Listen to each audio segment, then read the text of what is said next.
Hello everyone and welcome to my channel. We have started the preparation for Medicine TOACS and we have already discussed the CVS examination and respiratory examination. Now we will be discussing the abdominal examination. So we already know all the common steps that we should follow in the examination. Here we will revise it and we will know the specific points which are done in the abdominal examination. First of all, you have to do the general inspection.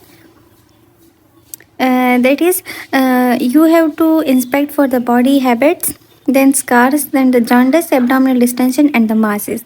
You have to do the inspection from the inside of the bed of the patient, and you have to inspect the patient for the body habits and scars and any jaundice if present, and abdominal distension present, and the masses that are present. Then we will inspect the hands. The hands are inspected for koilonychia and leukopenia, and palmar erythema is checked, and contractures are checked, and finger clubbing is checked. These are the specific things that we will do while inspecting the hands. That is koilonychia, leukopenia, palmar erythema, contractures, and finger clubbing. Asterixasis is checked, and hepatic encephalopathy and uremia is checked while doing the inspection of the hands. Then we will inspect the axillas for acanthosis nigricans. Then we will inspect the eyes for xanthelasma, that is present in the hypercholesteremia, and if it is pallor, the eyes are pallor in anemia, and if they are yellow, then jaundice is present. So while doing the inspection of all the things, we can detect the specific abdominal or abnormalities in the patient. So we will inspect the axillas for acanthosis nigricans, which will be dark color, and we will inspect the eyes for xanthelasma, which occurs in the hypercholesteremia, and if it is pale, then anemia is present, and if it is yellow, then the jaundice is present. Then after inspection of the eyes, we will inspect the mouth for oral candidiasis, for mouth ulcers, for glossitis, that is candidiasis and fungal infection. So the mouth is inspected for oral candidiasis, for mouth ulcers, for glossitis. After the inspection of mouth, palpation of the lymph nodes is done. That is, if it is palpable, then infection or malignancy is present, may be present. Palpate the virtuous lymph node, that is left supraclavicular fossa, and it is associated with gastric malignancy. Okay, so if the gastric malignancy is present, then the left supraclavicular fossa lymph nodes will be palpable. Then we will do the close inspection of the chest and the abdomen. If spider nevi is present or gynecomastia is present.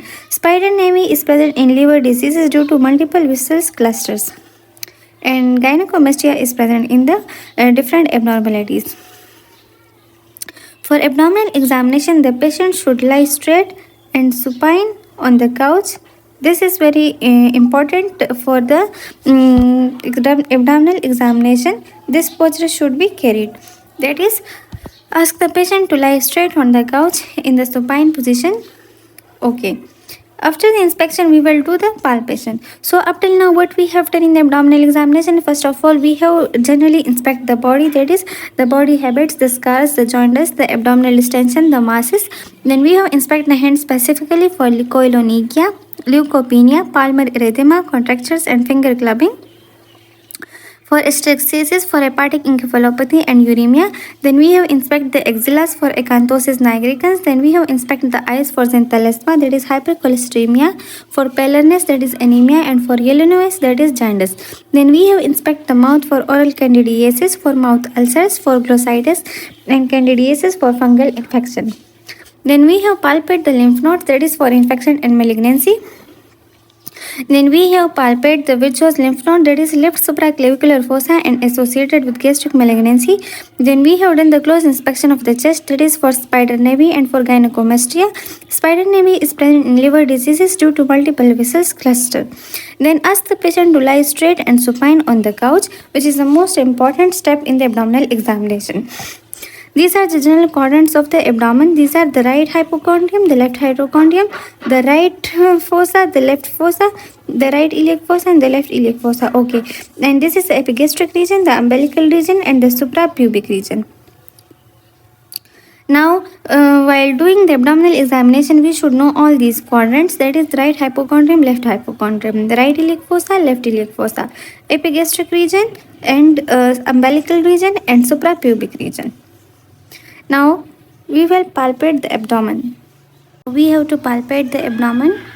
The next step is the palpation after inspection. So first of all, we will do the light palpation. That is, monitor the patient face for discomfort signs. That is, you will palpate the whole abdomen this slightly. That is light palpation. Then after the light palpation, we will do the deep palpation, and deep palpation is done overall over the abdomen. Then we will palpate the liver. That is, we will ask the patient to take deep breath, and we will palpate for the liver. Then we will palpate for the spleen. We will ask the patient to take a deep breath so that all of the air is out, and then we will palpate the spleen. Then we will ballot the kidneys. That is, we will palpate it on both the hands, and then we will palpate the aorta. It is not easy step to palpate the aorta, but somehow we can try. That is, if it is done for if aortic aneurysm is present. So on palpation, we first have done light palpation, then the deep palpation, then we will specifically palpate the liver and the spleen, and then we will ballot the kidneys, and then we will palpate the aorta. After the palpation, we will percuss. On the percussion, we will do the percussion of the liver borders, that is lower to up and then up to lower. Then we will percuss the spleen, then we will percuss for the suprapubic bladder, then we will percuss for the ascites, that is for shifting dullness, and then shift the patient on one side and percuss. So for the ascites percussion, we will ask the patient to bend a little on the left or the right side, and then we will percuss for the ascites. So on the percussion, first of all, the liver borders are percussed first from the lower to the upper, and then from the upper to the liver. Then we will percuss for the spleen, then we will percuss for the suprapubic bladder, and then we will percuss for the ascites. Now, if the spleen is palpable, it means the hepatosplenomegaly is present. If the liver is palpable, then hepatomegaly is present. If spleen is palpable, then splenomegaly is present. The conditions in which the liver is palpable are infections, that is parasites, tumor, anemias, and storage diseases, metabolic disease, and alcohol liver disease. In the following conditions, the liver is palpable. In splenomegaly, the spleen is palpable in infectious diseases, in cancers, in liver diseases, and in cirrhosis, and in hepatitis. Ascites, we will say that ascites is present if 25 ml fluid is present in the abdomen, and it occurs due to the cirrhosis of the liver. Alcohol is the cause, and cancers are the causes of the ascites. Then auscultation is done after the percussion, and on auscultation we will found for the bowel sounds and aortic bruit.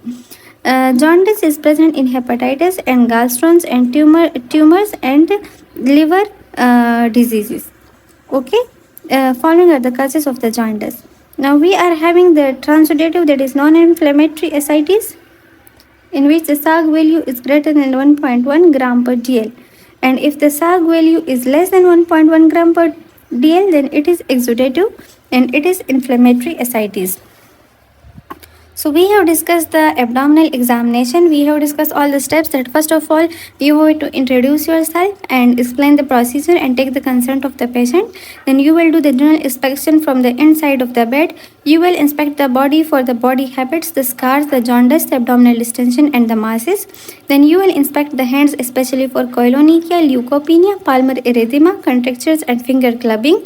Then you will find the hysterectasis, hepatoencephalopathy, and uremia on the inspection of the hands. Then you will inspect the axillas for acanthosis nigricans. Then you will inspect the eyes for xanthelasma and pallor and yellowness, that is for jaundice and anemia.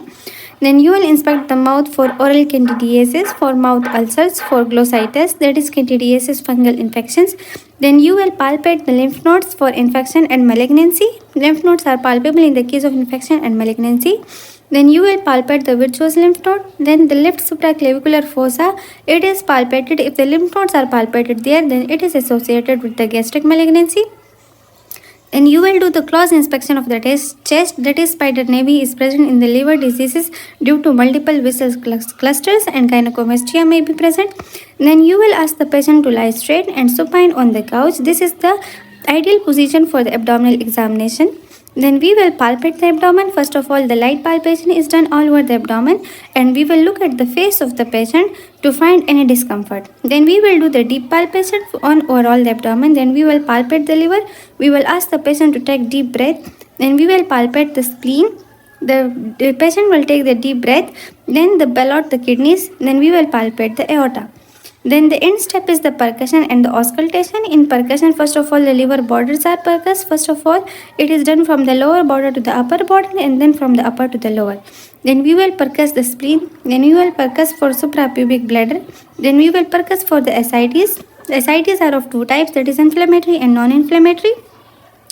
If the SAG ratio value is greater than 1.1 gram per dl, then it is non-inflammatory. If the value is less than 1.1 gram per dl, then it is exudative ascites. Then we will percuss for ascites and shift patients on the one side, and then percussion is done. On the auscultation, we will find for the bowel sounds and the aortic breathing. Now there are certain findings that we will find on the abdominal examination, that is the hepatomegaly, splenomegaly, and the jaundice and the ascites. So what are the causes of jaundice? These are hepatitis, gallstones, tumors, liver diseases. What are the causes of hepatomegaly? These are infections, parasites, tumors, anemias, storage diseases, metabolic diseases, and alcohol liver diseases. The causes of splenomegaly are infectious diseases, cancers, liver diseases, cirrhosis, and hepatitis. Now the ascites, if the fluid is greater than 25 ml per fluid in the abdomen, then it is ascites, and the causes of the ascites are the cirrhosis of liver and alcohol and cancers and many other causes. So here we have covered the abdominal examination. In the next video, we will discuss the CNS examination. Thank you.